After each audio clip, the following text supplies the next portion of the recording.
Good evening and welcome to Left, Right and Centre. I'm Sanket Upadhyay. We are tracking two good stories today, two important stories today. Let's quickly take a look at them. Story number one is the government, first you saw, was fighting with WhatsApp. It was WhatsApp versus government, right? There was a statement from WhatsApp, another statement from the government. Then you had Twitter versus government, which is happening right now as we speak. So that is happening. Actually, the truth is that this is a case of the government versus big tech. Basically, all big tech, all big firms. The government wants them to follow a certain set of rules. Now, the point is, and we want to say this right at the very beginning, it is important for these big companies to follow the law, right? This has to be followed by everyone. But the bigger question over here is, nobody is anti-rules. But who are these rules serving? Are they serving the interests of the people or serving the interests of the government? Basically, does the government want a more pliant Twitter and a more pliant WhatsApp and then maybe Facebook and all other various platforms? Is that what the government wants? Or is it actually fighting for the interest, to protect the interests of people? What's the intention? That is debate number one. And the larger debate over here is, who is actually fighting for free speech? The government or big tech? You look at the arguments of, say, a WhatsApp or a Twitter, and they say that we want to uphold the right to free speech. The government is also making that claim. So who is serving the interests of the people? Because this entire battle between big tech and the government is being fought in the name of protecting people's interests. So are those interests being protected either by the government or the big tech, or both are serving their respective purpose? Free speech versus accountability debate is going to come up in just a short moment from now. Also on the show in about 30 minutes, this man, ladies and gentlemen, has gone on a rant against allopathy. You know, we are all very concerned about India's image. The government particularly is very concerned about image. People who spread misinformation, all sorts of things, about toolkits. They would send teams of the police to investigate. Well, Mr. Ramdev has been doing that a lot. There are open statements against doctors, insulting COVID warriors, some statements basically suggesting vaccine hesitancy, all sorts of things that he has been saying. Why has no action been taken against him? What gives him so much confidence to also say allegedly that nothing will happen to me? And most importantly, for a government which is extremely concerned about image, is this anti-allopathic rant of Mr. Ramdev harming India's international image? Is he the one harming India's international image? That debate is going to come up in about 30 minutes from now. So let's first quickly make you or go through this presentation that we have prepared about big tech as well as the government. What does the big tech have to say? What does the government have to say? Let's take a look at this presentation. There is now a full-blown war of words between the IT ministry and social media giants Facebook's WhatsApp and today Twitter. After telling WhatsApp not to be foolhardy, it's now told Twitter to stop beating around the bush and comply with the new IT rule. Twitter has hit out at what it calls intimidation tactics by the police. 3 days ago, the police raided its offices shortly after the government objected to Twitter labeling this tweet by the BJP spokesperson Sambit Patra as manipulated. Separately, the government is also putting pressure on social media platforms to comply with its controversial rules, which give officials a lot of power over how these firms handle content. In a strongly worded statement, Twitter today said, to keep our service available, we will strive to comply with applicable law in India, but we will continue to be strictly guided by principles of transparency and protecting freedom of expression and privacy under the rule of law. And referring to the new rules, Twitter says, we plan to advocate for changes to elements of these regulations that inhibit free, open public conversation. In response, the IT ministry says Twitter seeks to undermine India's legal system. The only instance of scuttling free speech on Twitter is Twitter itself. People's accounts are suspended and tweets deleted arbitrarily without recourse. Twitter is just a social media platform. It has no locus in dictating India's legal policy framework. The Delhi police too hit back at Twitter. They said, prima facie, statements are mendacious and designed to impede a lawful inquiry. Twitter investigated, arrived at a conclusion. It must share that information with the police. Facebook and Google had already said that they aim to comply with most of the guidelines. However, Sundar Pichai, Google's chief, spoke about what he called information regulation in India, underscoring that we always respect local laws in every country we operate in. A free and open internet is foundational. We are very clear about the values of a free and open internet. Facebook-owned WhatsApp has already gone to the court against the new rules. However, the government also said that it emphatically assures social media companies, including Twitter, that their representatives will always remain safe in India and there is no threat to their personal safety and security. Though the IT guidelines do have a compliance officer clause who is legally liable for the platform. With Akhilesh Sharma, Rubina Mongia for NDTV. Let's now put this to a discussion. Whose interests are being protected and also who's really speaking for free speech? I would like to introduce all our guests this evening. Jitin Jain is a cybersecurity expert. Mishi Chaudhary, technology lawyer, founder of sflc.in. Mr. Thopali R. Srinivas, senior leader of the Bharatiya Janata Party, as well as Rohan Gupta, spokesperson of the Congress Party. Thank you very much, all of you all. This is an important discussion, both political as well as, for the resolution on who's protecting free speech. Jitin Jain, I want to begin with you first. The debate is not that we don't need laws, right? So let's start by saying very, very categorically that in a country there has to be the rule of law. The law of the land has to be followed. Nobody is arguing on whether or not laws should exist or not. But the point is, whose interests are these laws serving? The government or the people?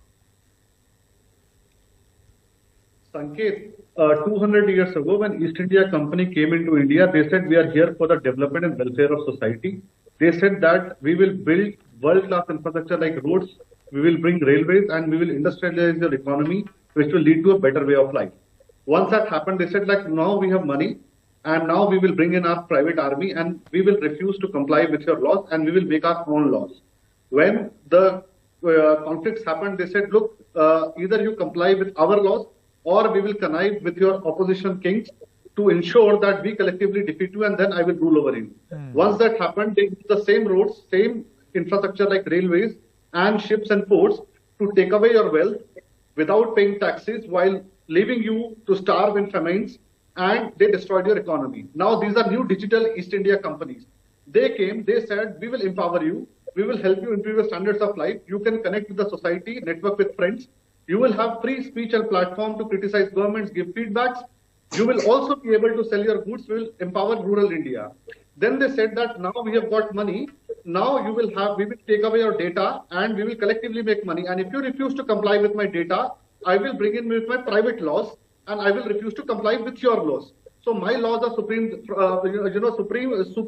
to your local laws. And in case you want to have a confrontation with me, I will connive with other political parties in the opposition to ensure that I create a divided political house in India. I collect every data of you which is possible in a very draconian manner.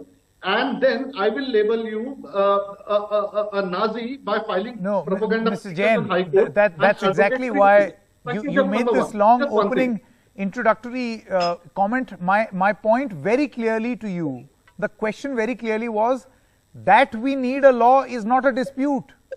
Yes. The dispute is whose interest is it serving? Of the people or of the government? Sanket, there are only three things in law. One, lawful legal presence of local residual officers in India, one. Two, the problem is that they will bring accountability, timely action, bring in a grievance mechanism and to an extent traceability. Okay. Third is the question which is debatable, which they are saying that you're trying to regulate platforms like OTT and all. There are only three things, rest everything is propaganda. Okay. A company which makes 50-60% of its revenue and has 40 crore users in India, is it wrong to ask them to have 3 officers in India? No, none of us will agree, but they have not even complied. Second, now Do you think traceability will break end-to-end encryption? There are world over examples of several countries, several democracies, several technical experts who say it is technically possible to track with a balance without breaking encryption. Third, do we need to regulate big tech? Yes, we need before they colonize you and me with this data colonization. And this is the end of debate, and rest everything is propaganda. It will only serve a society, not a private company. So you're saying that everything else is a political argument? These three basic points need to be kept in mind. Mishi Chaudhary, would you concur? Do you oppose? How do you look at this? Because right now it's pretty much become about big tech versus the government. Thank you, Sanket. Sanket, sorry. I think it's all great to make rhetorical arguments, to give everything a political career. And I'm a little amused that we're in the middle of a health emergency, but we're all distracted by this artificially created theater, which serves only two parties. To address your actual question, who is it serving? The users of these platforms as well as the citizens are at the center of all of this. Everybody keeps ignoring, and we are now watching a tug of war being played out between government and big tech. I'm going to also respond point by point. First, the big tech has become powerful enough that they do need regulation. The regulation needs to come not at the expense of user rights. The second part, these rules which have come into force are subordinate legislation, which means they're only rules. They must comply with the parent act, which is the IT Act. Parliament has not met since these rules were notified on February 25th. The third thing I'm going to say is that the rules, because ask for and make demands which are impractical without really giving evidence of how many cases were actually not investigated because there was no cooperation.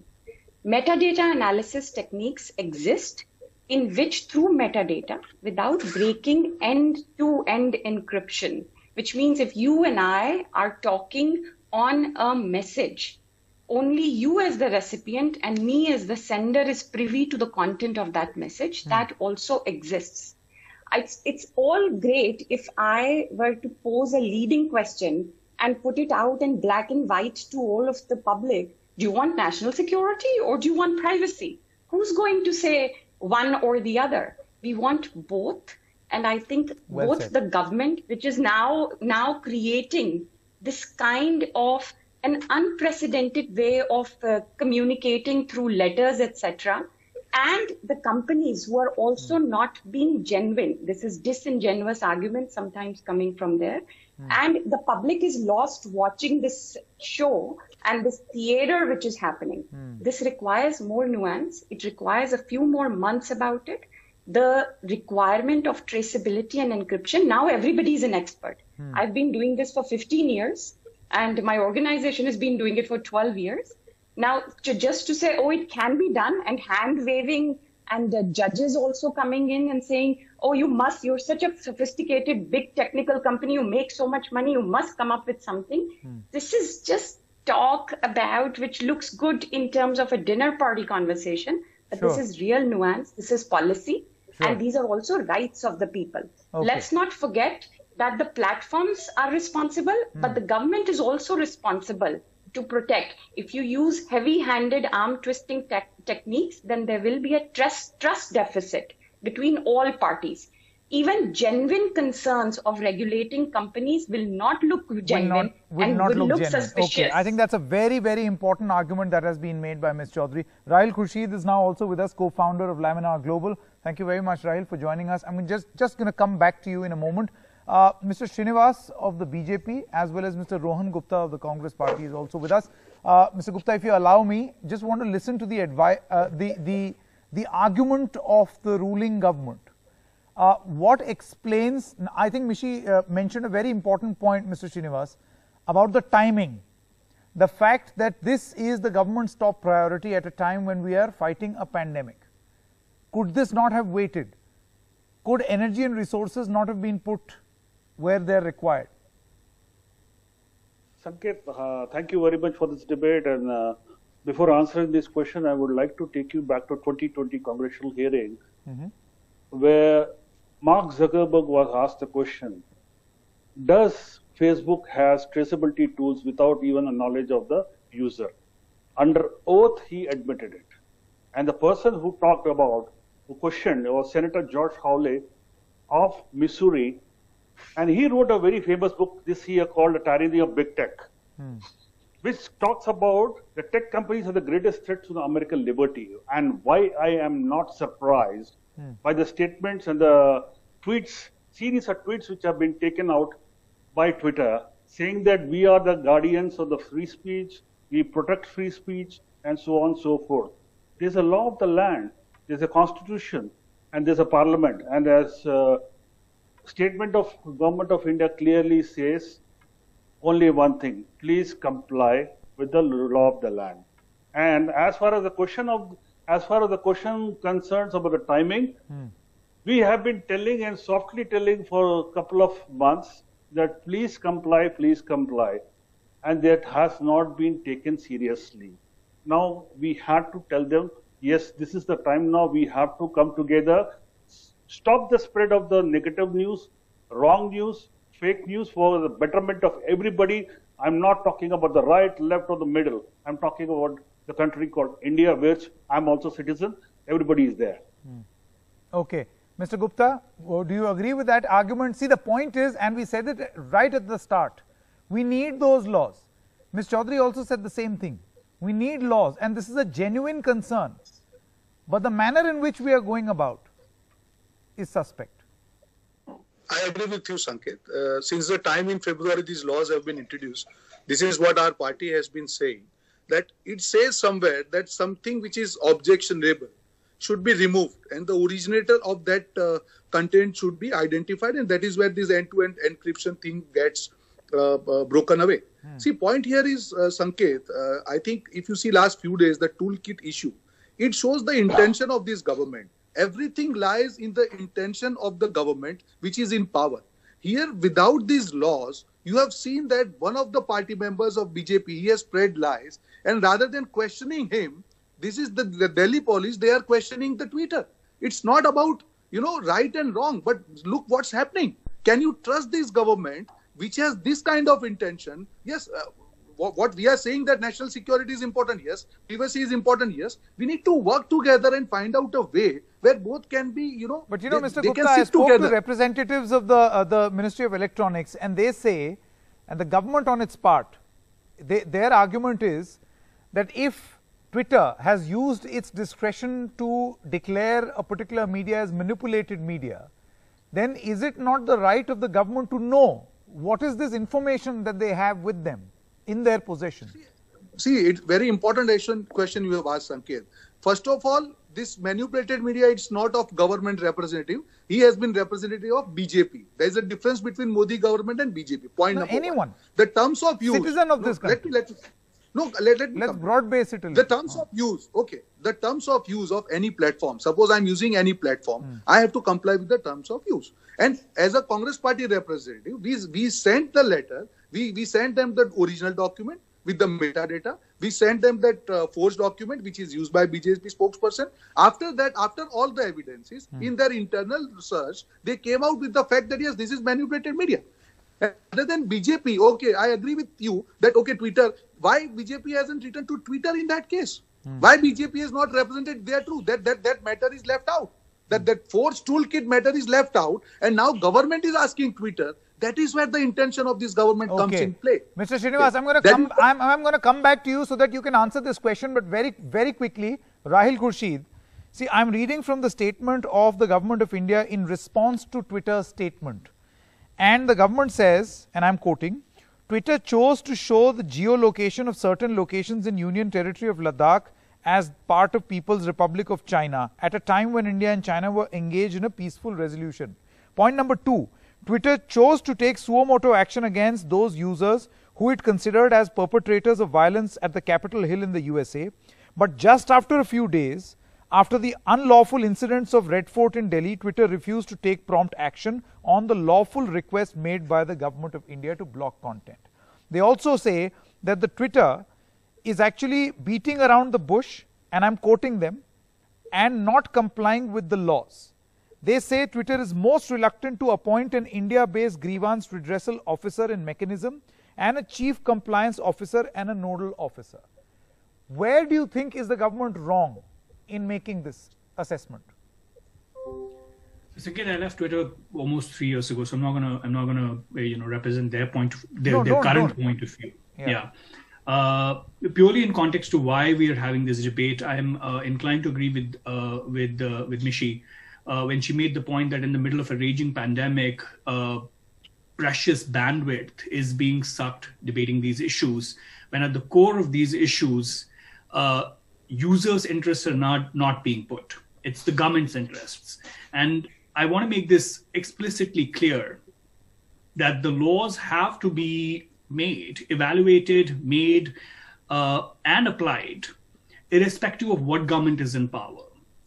When the UPA government was in power, they put together bad laws that are now being used against them. Today, the BJP government is in power. They are only extending those bad laws.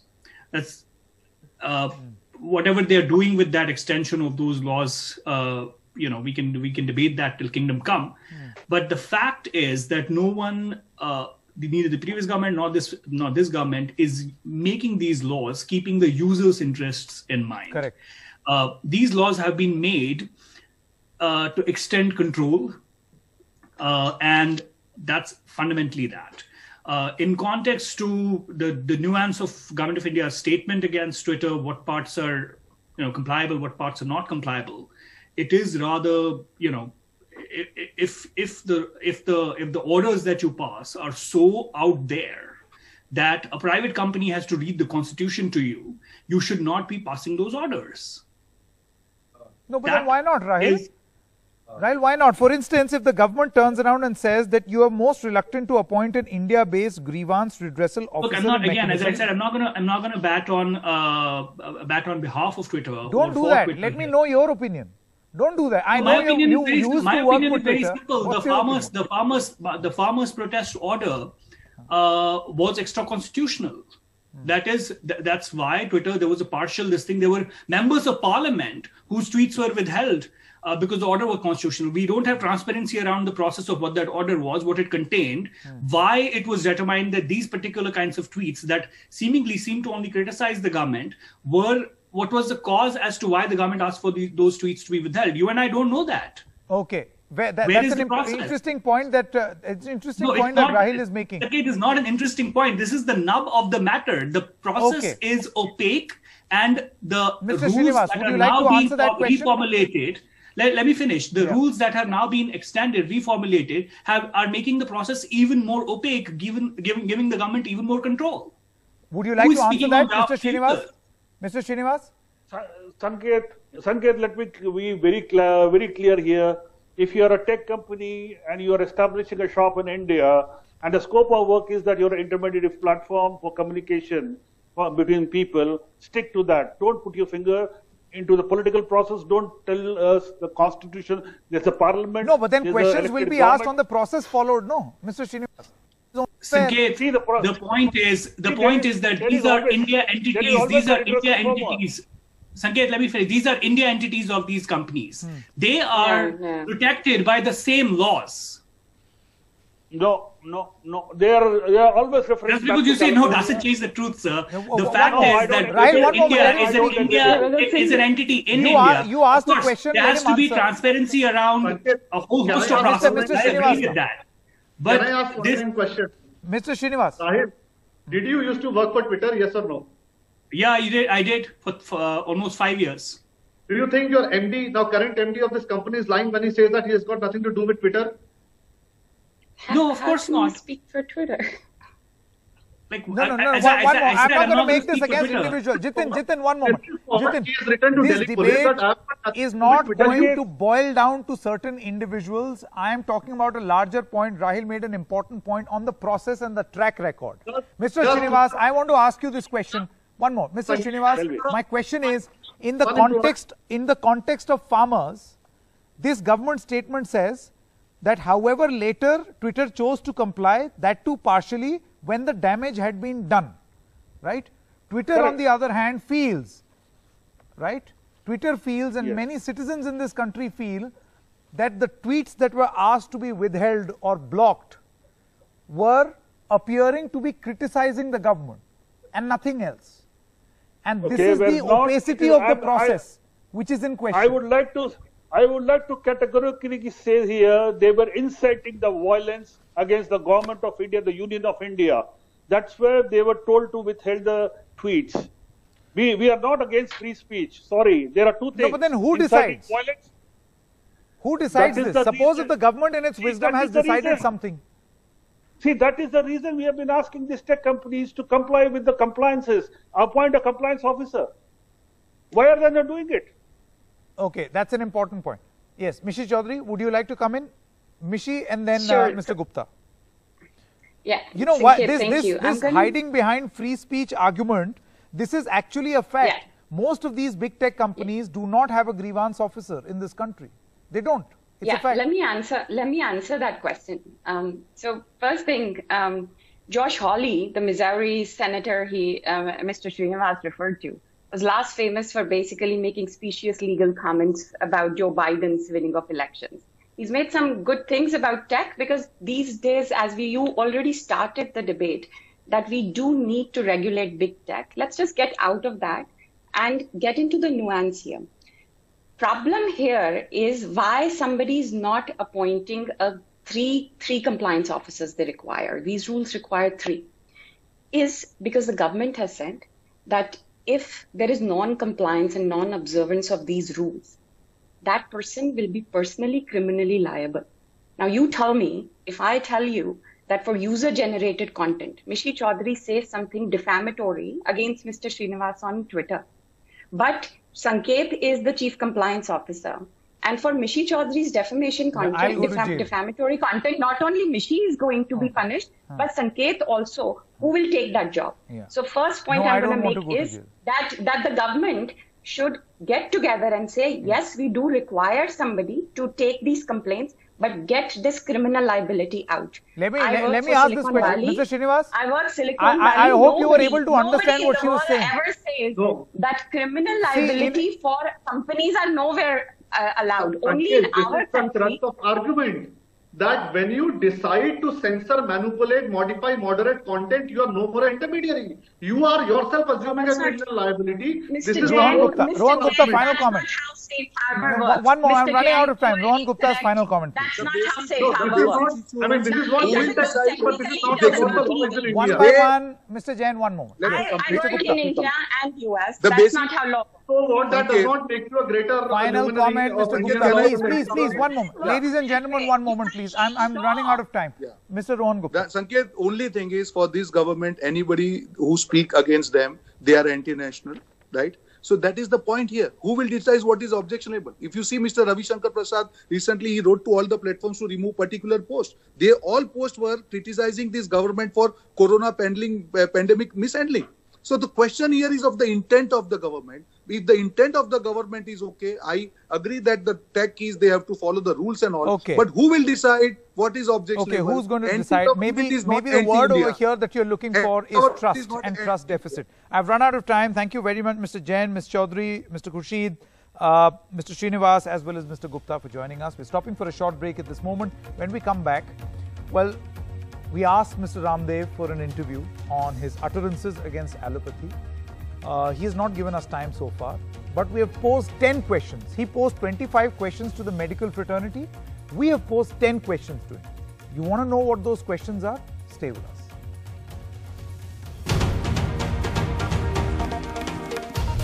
सुबह ही भाई राकेश जी ने मुझे एक message forward किया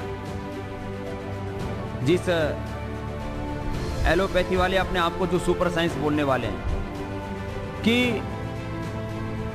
गजब का तमाशा है। Allopathy एक ऐसी स्टूपिड और दिवालिया साइंस है। लाखों लोगों की मौत एलोपैथी की दवा खाने से हुई है। जितने लोगों की मौत हॉस्पिटल न जाने के कारण से हुई, ऑक्सीजन न मिलने के कारण से हुई है, उससे ज्यादा लोगों की मौत ऑक्सीजन के बावजूद हुई है, दवा एलोपैथी की दवा मिलने के बावजूद हुई है। लाखों लोगों की मौत का कारण एलोपैथी है। तीसरा बोला मुझे डॉक्टर बनना है, टर टर टर टर टर टर टर टर करते रहते, टर बनना है, टर doctor.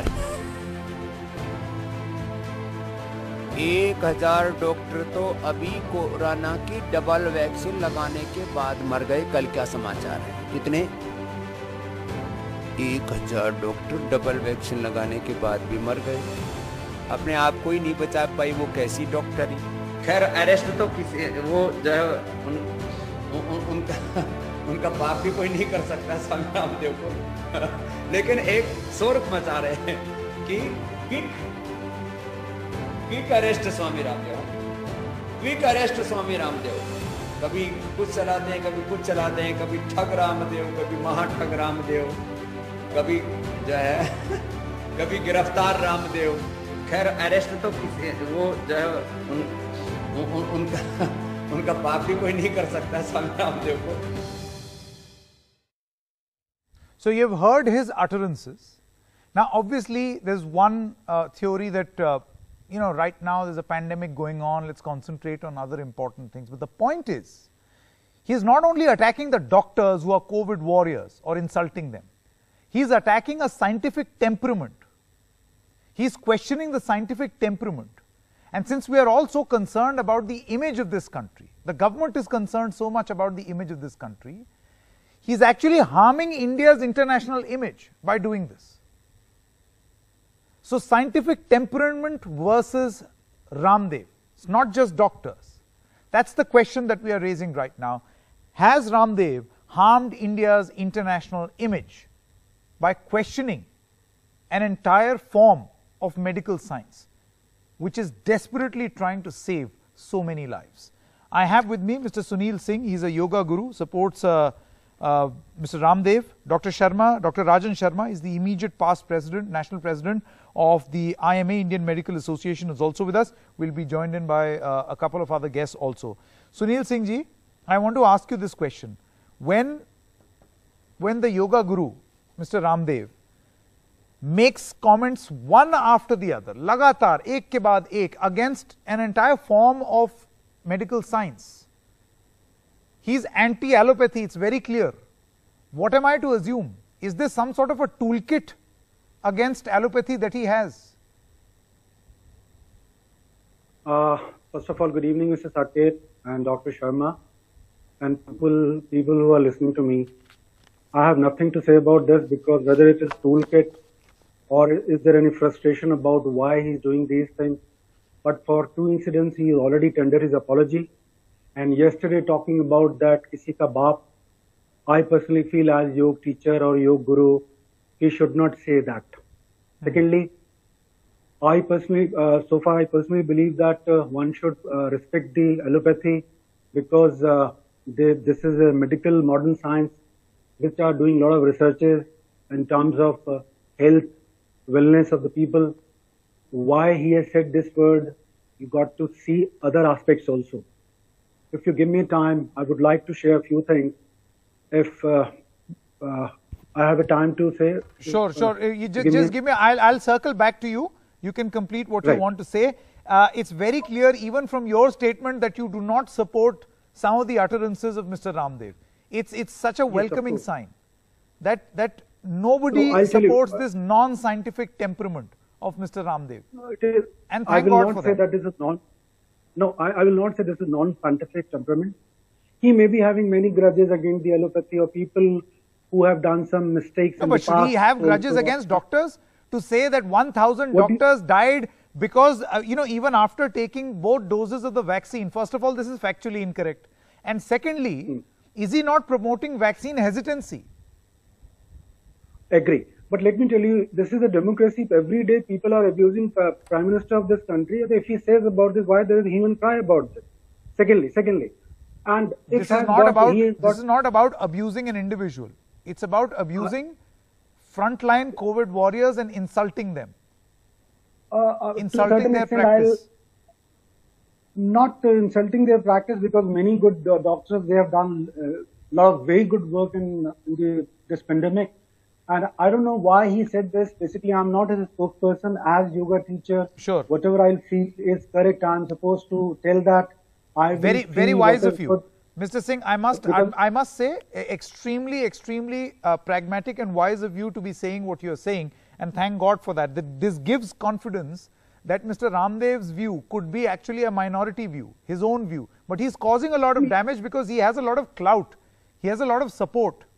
You've got mantris on his platform, and he seems to be exercising that clout, which is not good for the country. Mr. Suren Chaudhary, he's the president of the Ayurved Parishad. He's also with us.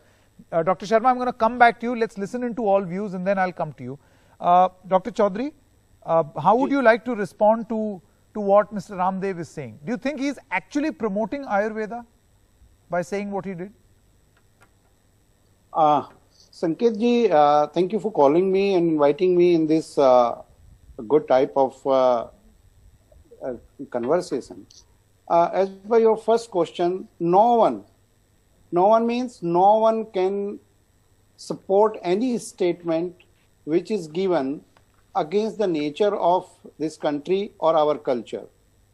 So, because the statement given by Swami Ramdev ji is like within his own limitations, so I'm not a person to say that what he did is wrong or right, but as so many channels, they are playing the videos and saying, Swamiji, that I was reading a WhatsApp message. And that was within the limitation of certain close associates of Swamiji. But yes, as Dr. Sharma yesterday aptly said that this is the time of social media, where a clip of 10 seconds or 5 seconds may harm or may prove not something. Not just that. You know, Dr. Chaudhary, if I can understand he was reading someone else's WhatsApp message, which he seemed to fully endorse. And then there is also a visual of him making fun of doctors, calling them dar, and then saying that 1,000 doctors died, which is factually incorrect. 1,000 doctors died after taking both doses of the vaccine. If they couldn't save themselves, how will they save others? Now you tell me, if this is not promoting vaccine hesitancy, what is? It's not appropriate. He's openly promoting vaccine hesitancy. It may be like that, but this was inappropriate. I can say like that. I am very happy to see that doctor after doctor and most of the people who are practicing Ayurveda also do not stand in solidarity with Mr. Ramdev for his utterances, because they are wrong. Plain and simple wrong. You cannot defend this. Dr. Sharma is also with us, and we have Dr. Anil Goyal. I am a finance secretary also. Thank you very much. Sanket, just 1 second. Sure, sir. There is one question. It is not the showing the solidarity with Swamiji, because all the Ayurveda fraternity is in unison. They are supporting anyone who is supporting Ayurveda, irrespective of individuals. So we are here just to put our views on Ayurveda only. My point is, this is not the time to have this battle between homeopathy versus allopathy versus Ayurveda science. All sciences have to come together and complement one another. For instance, the Ayush Ministry has declared his capsule, which many people now say he was trying to sell, and all this controversy was because he wanted to, bump his sales maybe. Dr. Sharma, this attempt has been quite damaging. So even if we had a good product as a supportive medicine acknowledged by the Ayush Ministry, the utterances have made it very difficult, and unfortunately he's really popular. There will be people who will be believing in what he's saying, and that's the real problem. Dr. Sharma. Sanket, thank you so much.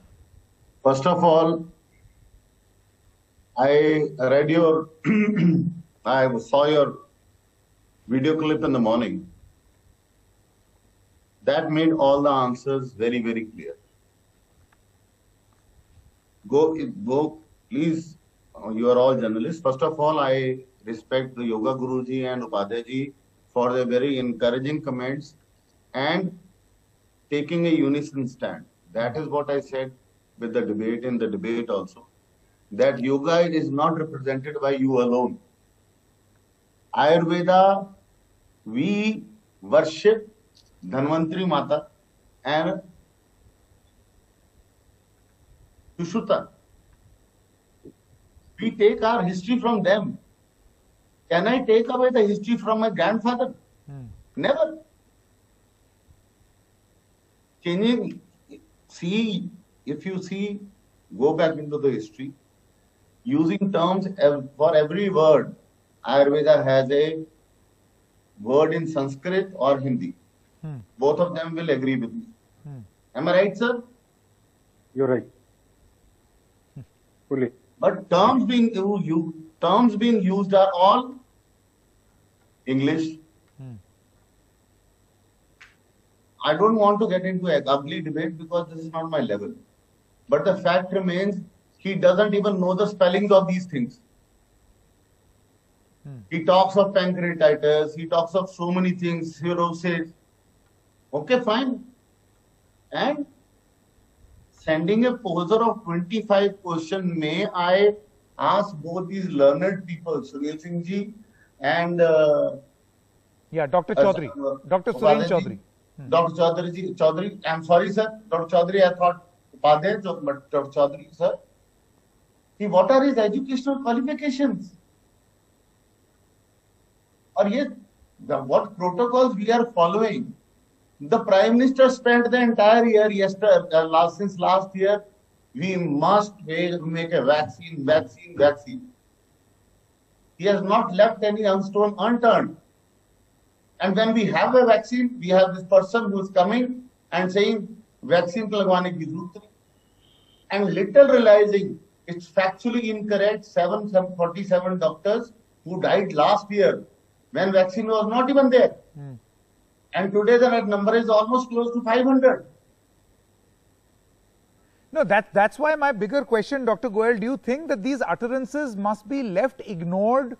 We should not pay a lot of heed to what he is saying, or we must actually course correct, force the government to course correct, rein him in if required, because this is, imagine the impact this is going to have. When suddenly we'll be in a situation where we'll have vaccines in about a month from now, there will be so many people with vaccine hesitancy because of utterances like these. Dr. Goel. See, he is not an individual, he is an institution. What you are saying is that his utterances should not be paid heed to. I don't agree with that. Why? Because he has a mass following. He has a cult figure. And somebody who, when he says that allopathic science is bakwas science, when he says allopathic medicine se lakhon log mar gaye hain, when he says that 1,000 doctors died and they can't help themselves, when he says कौन मुझे arrest करेगा, किसका बाप arrest करेगा, I think this is a time to sit up by the government authorities as well as the medical fraternities. I think it's a very important point. The government has to decide what it wants to do with these comments. Right now, these are dangerous comments that are being made. Please let me complete.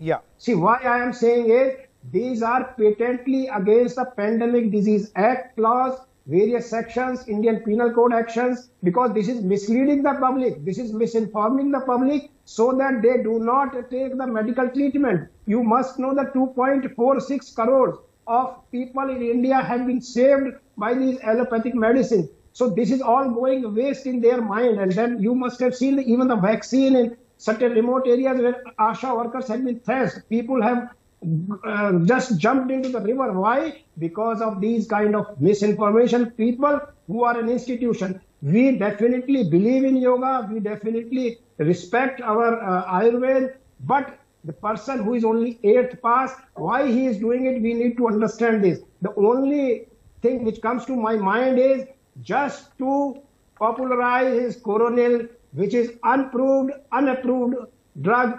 This initially was told that this drug can cure corona, and later on he says that no, this is not, because once the Ayush Ministry and all gave the reply that this is not. You know, Dr. Goel, I'm not going to comment on his educational qualification, because that is even something I defer. I don't. No, that is something that he will have to convince his followers. But the point is that he is making certain comments and claiming certain things in the time of a pandemic, Mr. Sunil Singh, that are not correct. Coronil cannot cure coronavirus, period. So to claim otherwise is a huge problem. Imagine the lakhs and lakhs of his supporters actually believing that just having that one capsule, they will be cured of coronavirus. I personally, don't agree with Dr. Goel because he's talking about his educational qualification. In India, many yogis have happened. Nobody has seen their educational qualification. They have done so much of work for the society, and because this gentleman has also done, he has been serving society from the last 30 years, making yoga known all over the world. He's the ambassador of yoga. Dr. Goel, the way you were talking about his education, it shows your arrogance. You are not supposed to behave like this, because doctor has to be very humble when you discuss about anything, and he himself is a known figure in India, not in India, worldwide. Yeah, I mean, I understand that point, but a yoga guru also has to be humble. And a yoga guru should not speak what is not true. Also, let's see. Dr. Goel, I have not interpreted in Dr. Goel, allow me to speak. Okay, one by one, please. Yes. Dr. Goel, you asking us to be humble when we are being said the killer. We are the killers. Dr. Goel, listen to me also. You are not showing any patience. I'm telling he is also on the other side. The way he has treated, the way he have uttered the things, he was also arrogant, right? He was not supposed to share these things. Please. He was not supposed to behave in this manner, because what happens, he has worked so hard from the last 30 years, and just uttering these words against the community, which is already working very hard. And thus, comes the larger point, why would he do that? Why would he want to do that, Dr. Goel? Is it got to do with the fact that, one moment, since Mr. Ramdev has not given us time for an interview, we really hope that he does. We have put 10 questions together, 10 questions we would like to ask. He likes to give sponsored interviews, but these are 10 questions that we would like to ask of Mr. Ramdev. And one of those questions is that why is he trying to do this? Is he trying to do this because the past few years the profit of Patanjali Ayurveda has gone down, and thus he needs to sell this coronal capsule, and that is why he is trying to whip up sentiments to increase the sale of the coronal capsule. Look at that figure. These are figures sourced from the Business Standard, where his company in 2017 had a profit of 1100 crores. That in 2019-20 reduced to 242 crores. Imagine, 1100 crores to 240 crores. Is this more to do with a balance sheet, Dr. Goel, than saving Ayurveda or promoting Ayurveda? First, let me answer your question. Obviously, if you read the Indian Medical Association complaint to the IPS State Police Station, this is exactly what we are saying. That possibly that may be a reason. Otherwise, yoga guru of the standard of Ram Guru, we always have said, whenever he was doing yoga, we were always respecting him. But when he is meddling into allopathic science, which he has nothing to do with, he is not authorized to do, then possibly we are less than humble. We are always humble to our patients, as my respected yoga guru said. We are always humble to our patients. But Dr. Goel, he has his right to sell Ayurvedic tablets also. That's fine. We are not saying that. What we are saying is we are objecting to him saying that allopathic science has killed lakhs of people. Allopathic medicine has killed lakhs of people. He is talking about remdesivir and all, which has been approved by ICMR and CDSCO and Director General Drug Controller of India. So then he is talking about anti-government. That's why we are objecting to that. Sure. When he's saying 1,000 doctor, sure. Quickly, one comment each from Dr. Chaudhary as well as Dr. Sharma. And by the way, if Mr. Ramdev is watching or any of his affiliates are watching, these are questions that we have put on screen. Some of the questions we would like to ask him. These are questions that question the motive behind whatever he's saying, why he's saying, and why action should not be taken against him under relevant sections of the law. Dr. Sharma and then Dr. Chaudhary. One by one. Dr. Sharma first. Sanket, if you give me just some time. I said after the controversy, Haryana government has placed an order at half the rates. Half rates have been waived off by Ram Kishan Yadav. because I do not believe his educational credentials. I will not call him Baba Ramdev. Second, 2.75 crores of rupees of order he has already received. I want to ask the House, have you seen any minister going to a launch of a allopathic product? To market his product under the garb of this pandemic, how many patents he has taken needs to be investigated, and openly challenging law of the land कि किसी के बाप का दम नहीं है कि मेरे को arrest कर ले. So you're saying where is he getting this confidence? Is he getting this confidence because of the political support he enjoys? I cannot say this. Despite being past national president of IMA, I may be arrested. Okay. But he says, where is he getting that confidence? He is challenging the entire. It is an anti-national move of his to challenge the vaccines recommended by our scientists and actively promoted by our Honorable Prime Minister. Okay. Dr. Chaudhary, would you like to respond to the points that Dr. Sharma is making? You know, is he enjoying this clout simply because he has these big political leaders endorsing him all the time? And most importantly, Dr. Chaudhary, most importantly, do you feel he has brought India a bad name by doing what he did? I don't think so, because if we go back by just few months, there were several political leaders who disowned that we will not take these vaccines. Which is wrong. Which is wrong. Take action against them. The government should take action. They're not promoting scientific temperament. No other organization, no political parties, no government agencies try to frame those leaders. Just please let me. There are 2 points. When Ramdev ji is concerned, so it's a reaction of both sides.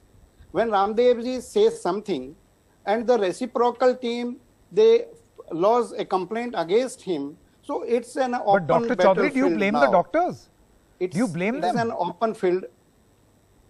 Can you blame those doctors? No. For filing a complaint against Mr. Anyone. I'm not naming anyone. I'm just saying these are the reactions and reactions and reactions. And so one more point. My humble request is that just say that their coronil is not the research product or is not the approved product. So let me explain some regulatory things for Ayurvedic medicines. Ayurvedic medicine, they are supposed to be approved by the state licensing authorities as per the norms laid down in the Drugs and Cosmetics Act, which is very clear. And there are clear-cut guidelines that if we are using any ingredients which have references in our classified classical books, there is no need of providing the safety data or proof of Dr. Chaudhary, all I want to say is that promoting this tablet as the sure shot cure to COVID-19 is wrong. Scientifically wrong. There is no medicine. There is no truth in this. There is no medicine which can cure any disease completely. That's exactly the point I'm trying to make. So to that extent, Mr. Ramdev is guilty. There is a law. There is. Okay, I've run out of time. Thank you very much. We've run out of time completely. But Mr. Ramdev, please come join us right here on NDTV and answer 10 or perhaps more questions. You need to. Thank you very much. Good night and goodbye.